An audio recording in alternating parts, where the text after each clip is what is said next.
되어지는 소셜미디어는 때로 경쟁적 소비를 하도록 우리를 계속 부추기곤 합니다. 호화로운 쇼핑몰에 멋진 스포츠화에 그리고 비싼 휴대폰들이 전 세계에서 동시에 보여집니다.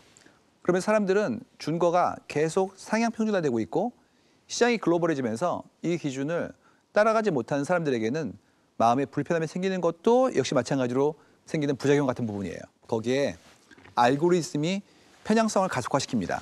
페이스북이나 인스타그램에 뜨는 광고들이 우리를 좀 더 가두는 거죠. 내가 클릭한 걸 기반으로 나의 기호나 혹은 열망을 좀 더 부추기거나 강화시키는 형태의 광고들이 보여지면서 기대치가 계속해서 올라갑니다.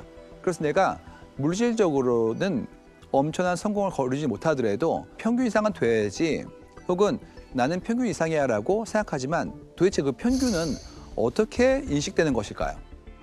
책에 나오는 실험이 있는데요.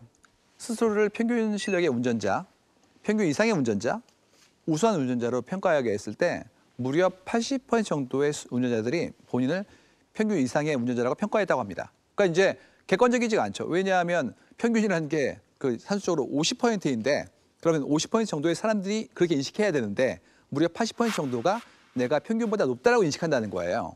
자, 여기에 대한 문제는 이제 좀 더 확장되어지죠. 자, 평균이란 무엇인가? 우리는 평균의 기준을 다시 한번 생각해 봐야 됩니다. 당신이 어느 쪽에 속하고 있는지, 나는 평균 이상인지, 평균 이하인지, 혹은 우리 사회가 어떤 모습인지 하는 부분들에 대한 감이 좀 부족하지요.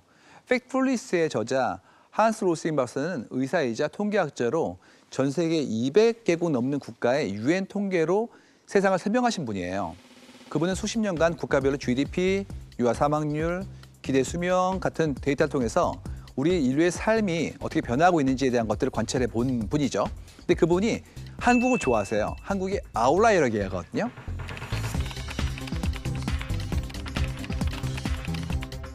그 이유가 정말 최빈국에서 지표상 선진국으로 성장했다는 거죠. 이런 국가가 없다는 겁니다. 그래서 그 기준에 의해서 당신의 삶도 나아졌어 라고 이제 얘기하기 시작한 순간부터 꼰대가 되는 겁니다.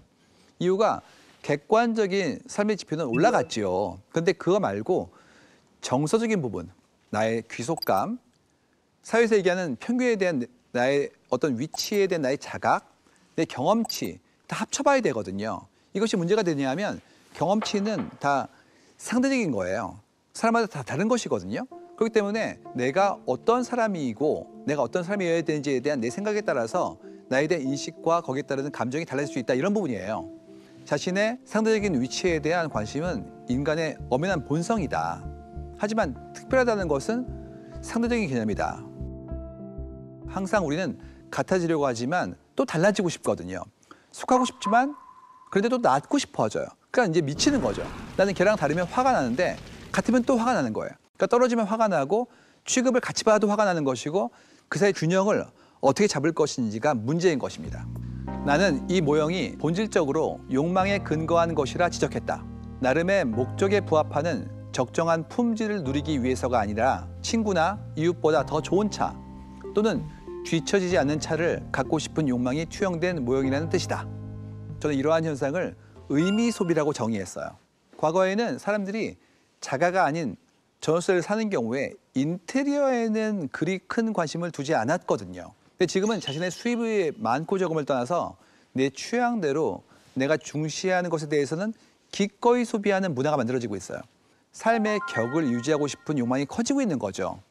물질적 풍요를 겪은 세대한테 생활 속 소비는 자신을 표현하는 방식으로서 의미를 향유하고 전달하는 행위로 이해되고 있습니다. 그래서 최근에 미디어 브랜드들이 로고가 들어있는 옷을 한국에서 판매하고 있거든요. 본업은 잡지나 다큐멘터리 뭐 이런 것들을 만드는 그런 브랜드인데 의류 브랜드로 라이센스 돼가지고 지금 많은 매출을 올리고 있어요, 한국에서. 세상에 대한 새로운 시각을 전달해 주거나 미지의 곳을 탐험하는 컨텐츠를 만들어 온 미디어 브랜드로서의 정신이 로고를 통해서 전달되는 것이라고 볼 수가 있습니다. 이는 옷이라는 물건보다 브랜드가 가진 이미지가 소비자들에게 의미를 가져다 주는 거라고 이제 인식할 수 있는 거죠.